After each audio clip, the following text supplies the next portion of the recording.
ইমাদ হোসেনের প্রিয় ছাগল চান্দনী এক সকালে হঠাৎ নিখোঁজ হয়ে যায়।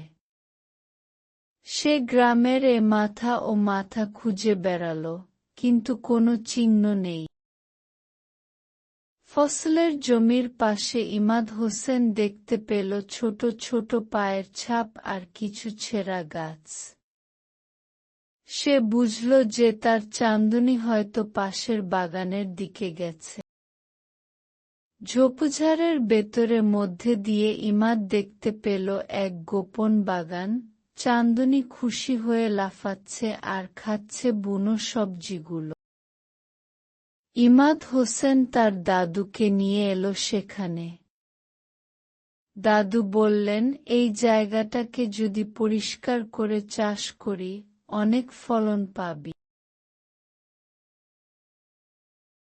সেই বাগান এখন হয়ে উঠেছে গ্রামের নতুন খামার।